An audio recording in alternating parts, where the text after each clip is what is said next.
भतीजे अजीत पवार से हाथ नहीं मिलाएंगे चाचा शरद पवार।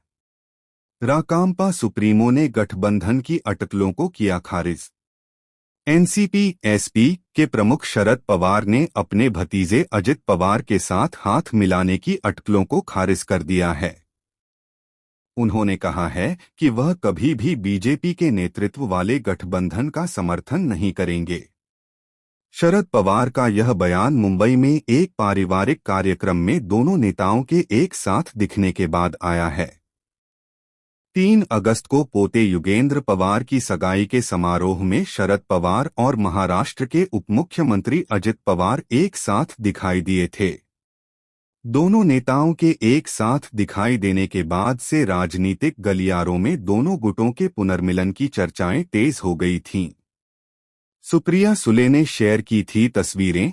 इस शादी समारोह में शरद पवार और अजित पवार के अलावा सुप्रिया सुले और रोहित पवार भी समारोह में शामिल हुए थे।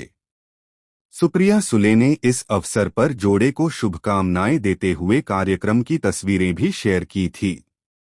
उन्होंने एक्स पर तस्वीर शेयर करते हुए लिखा था कि तनिष्का और युगेंद्र, हार्दिक बधाई। आप दोनों को जीवन भर प्यार और खुशियों की शुभकामनाएं। कुलकर्णी परिवार को गर्मजोशी से भरे आतिथ्य के लिए धन्यवाद। शरद पवार ने बताया क्यों नहीं करेंगे गठबंधन। शरद पवार ने स्पष्ट किया कि एनसीपी एसपी उन लोगों के साथ गठबंधन नहीं करेगी जिन्होंने सत्ता के लिए बीजेपी का साथ चुना है। उन्होंने कहा कि हमारा रुख पहले जैसा ही है, बीजेपी के साथ जाने का कोई सवाल ही नहीं।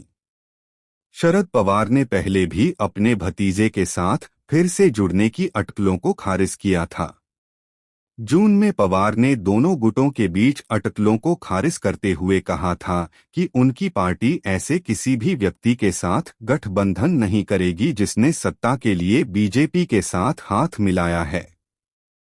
बता दें कि 2023 में अजित पवार पार्टी से अलग हो गए और राज्य में बीजेपी के नेतृत्व वाले गठबंधन में शामिल हो गए। अजित कई विधायकों के साथ चले गए और राज्य में सत्तारूढ़ महायुति गठबंधन को समर्थन दिया।